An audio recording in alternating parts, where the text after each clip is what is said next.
আজকে হলো মকর সংক্রান্তি, তাই 3 বন্ধুরা মিলে বাইকটা কিনে হাইওয়ে দিয়ে ঠান্ডার মধ্যে বেরিয়ে পড়লাম একটা মেলাতে। এই মেলাটি হয় আমাদের বাড়ি থেকে একটু দূরে। মেলাটির নাম হলো দাতার মেলা। আর এই মেলাতে ভাই তুমি সবকিছু পাবে, হাতা খুন্তি বাটি ঘটি আর ছাপড়ি। হ্যাঁ ভাই, ছাপড়ি।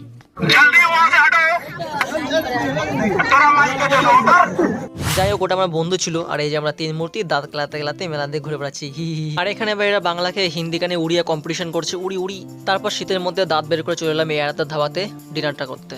তারপর এখানে দেখি কাকু আগুন পোয়াচ্ছে, তামও একটু ফ্রিতে আগুন ফুয়ে নিলাম। সঙ্গে জয়ন্ত বসে আছে। আর এই যে আমরা 3 মূর্তি দাঁত কেলিয়ে রাত 11টার সময় গিলতেছি, মা জানলে খুব খেলাবে। আর এটা হলো এই আড়াতার ধাবার ভিতরে অ্যাম্বিয়েন্সটা, খুবই সুন্দর, মোটামুটি খুব সুন্দর ডেকোরেশন করা। এখানে খাবারের কোয়ালিটি এভারেজ। আর আজকে হলো পিতবের ল্যান্ডিং দিবস, মানে হ্যাপি বার্থডে টু ইউ ভাই। যাই হোক, আমাদের খাবার চলে এসেছে। আমরা অর্ডার করেছিলাম বাটার চিকেন আর তান্দুর রুটি। খাবারটা দেখে আমার জিভে জল ছিল, তাই দাঁতে সাফ করে খাবারটা টুকুস করে মুখে পুরলাম। আর খাবারটা জাস্ট ওয়াও ছিল। যাই হোক, আমাদের খাওয়া দাওয়া হয়েছে, বিলটাও চলে এসেছে। তো আজকের মতন বাই।